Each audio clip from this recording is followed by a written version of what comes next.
16e fois de son histoire après 1968.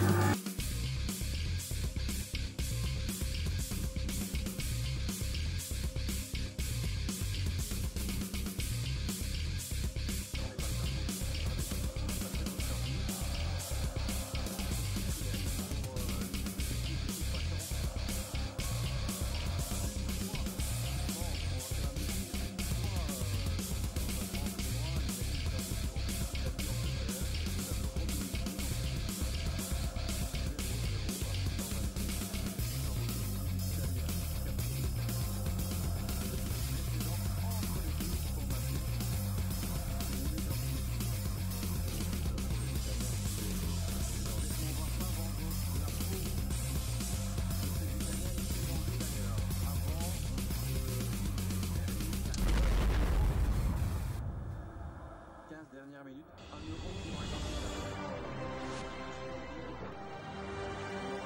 énormément de matchs tendus, intéressants, des surprises, des découvertes, ce qu'on aime dans le foot. Et la beauté, Pierre Olivier avec on peut le dire, un faux de 7 euros finalement. 6 matchs sur 7 pour Pierre Olivier pour l'Angleterre, ça fait pas un avantage. Ça fait pas conçu comme tel.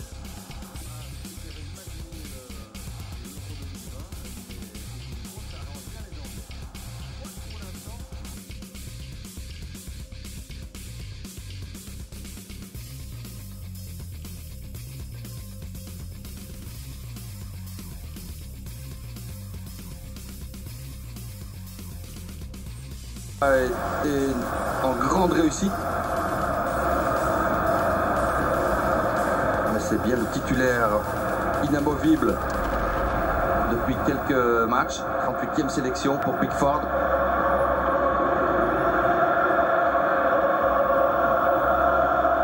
Je vous laisse apprécier l'ambiance. L'ensemble de la phase est génial. Et est en train de grimper au sommet du foot européen et mondial.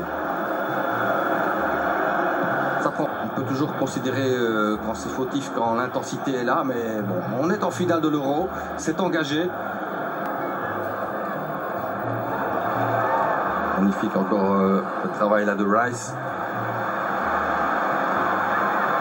Donc on a déjà pu apprécier la technique.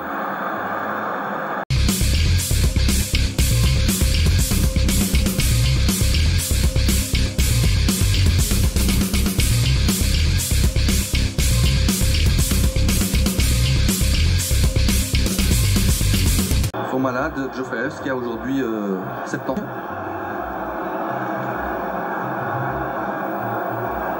Qu'est-ce qui nous a sorti comme rencontre jusqu'ici, Federico Chiesa? En direction de Stones. Il y avait de la bagarre là, dans le rectangle. Terre, à juste titre. Ouais, et très déçu de sortir là-dessus, sur blessure. Il aura énormément donné. Et il y en a qui ne prennent plus vraiment de plaisir, tellement le stress.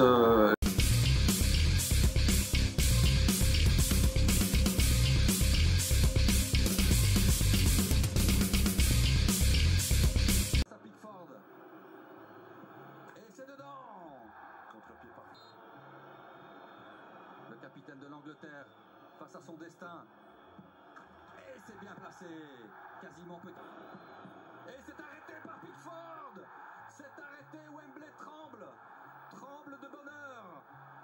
Mais la décision n'est pas encore définitive. Il est parti du bon côté. Ce sont les petits papiers de Rashford amenés à Pickford sans doute avant la séance de tir au but. Il a mémorisé tout ça car Belotti était un des tireurs attitrés de l'Italie. Impassible. Et il marque dans le plafond. Oh, quel péno! Le péno est splendide. S'élance. Oh, il est bien mis. Suffisamment. Troisième tir au but anglais.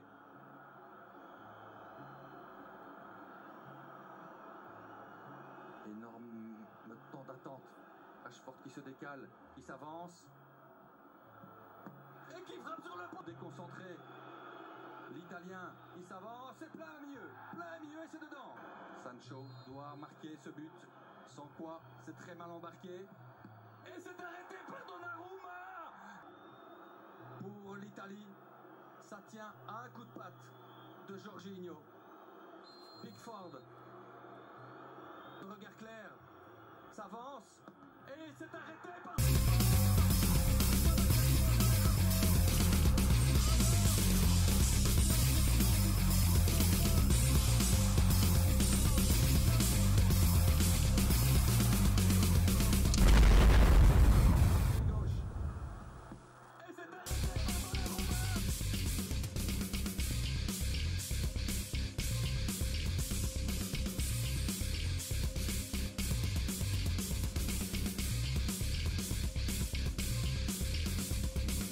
De ce collectif, on en a un de collectif, il ne faut pas non plus... On a manqué de réussite lors de cette rencontre. Les Italiens l'ont emporté, mais on a manqué de réussite et il ne nous manquait pas grand-chose. Et alors, est-ce que le coup de cœur, c'est pas cet homme, Bien sûr, finalement, bien sûr. Chiellini, Capitaine exemplaire. 37 ans bientôt, et qui va toucher du bout des doigts, mais des mains pleines désormais, ce trophée que l'Italie mérite. Car la squadra a été belle, ambitieuse, joyeuse dans ce tournoi. Une Italie que l'on retrouve conquérante et qui est peut-être partie pour conquérir le monde l'année prochaine. Bravo à la squadra.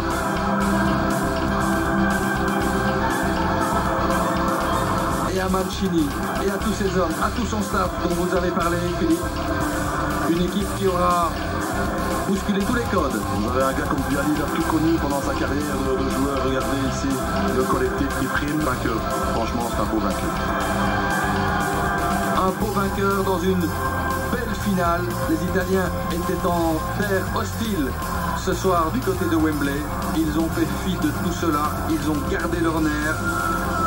Et ils se sont imposés dans cette séance de tir au but, la deuxième dans l'histoire d'une finale au championnat d'Europe. Voilà, je vais vous laisser là. À cette équipe a apporté non seulement quelque chose de frais, mais il a apporté quelque chose de positif aussi pour toutes les personnes qui effectivement auparavant voyaient toujours l'Italie comme une équipe qui était ultra défensive. Et là, ça fait plaisir de voir cette joie pour ce peuple. Oui, il ne faut pas toujours surinterpréter, suranalyser, mais quand on regarde les images, j'ai l'impression que celui qui y croit le moins, qui réalise le moins, c'est Mancini, Fred, en fait.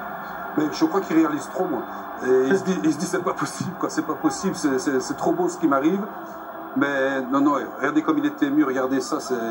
Il a vécu beaucoup de choses, il a eu beaucoup de déceptions à ce niveau-là. Et je crois qu'il veut vivre le moment, vraiment, ne pas péter une durite là maintenant. Enfin voilà, je sais pas. Il est en maîtrise comme il a été depuis le début. Ouais. Et même, je dirais aujourd'hui, on en parlera sûrement. Alors ces images elles sont en direct, hein, donc on vous les propose évidemment parce qu'elles sont toujours... c'est l'histoire de fin, c'est le générique de fin du feuilleton de l'été. Et tout ça compte, Khalilou. Oui, parce que le travail continue hein, pour Gareth Southgate. Je pense qu'il a démontré aussi toutes les capacités tactiques qu'il a.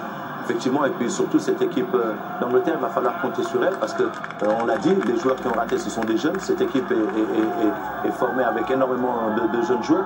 Mais cette équipe mérite amplement pour tout ce qu'ils ont proposé. Spinazzola, ce que tu disais tout à l'heure, Binge, c'est quand même, à chaque rencontre, ça a toujours été quand même... ça a quand même toujours été le Roberto Mancini le plus calme. Même après chaque victoire, c'est quand même lui qui a été toujours le plus lucide. Et donc là, de le voir comme ça en pleurs avec cette joie, c'est tout à fait légitime. on avait repéré quand même ce lien extraordinaire entre Roberto Mancini et son groupe et tout ce staff. Et qu'il y a des choses qui sont au-delà de la tactique et qui concernent l'homme, l'humain. Et ce qu'il a réussi à faire, c'est ce dont rêvent absolument tous les coachs, à savoir un groupe qui est absolument tous orientés vers le même but. En fait, tous sont venus avec l'importance du collectif et généralement, c'est la marque d'un grand coach. C'est quand le miracle est réussi par un coach qu'on arrive à ça. Et ça l'emporte au-delà de la tactique, même si Fred, Calvi et Swan développent de façon brillante la tactique de Roberto Mancini. Il est apporté. Qui a fait basculer le match quand même aujourd'hui. Bien entendu que oui. Mais il y a autre chose et ce serait une réduction de la vision globale que de penser que l'apport essentiel de Mancini est tactique. Bonucci homme du match, c'est officiel. le défenseur italien qui a égalisé, mais au-delà de ça, il a été impérial. C'est beaucoup. C'est le yin et le yang, la guerre et la paix, tout ce que vous voulez. Ils sont indissociables. Il a marqué, donc évidemment, il a été bonifié, mais voilà.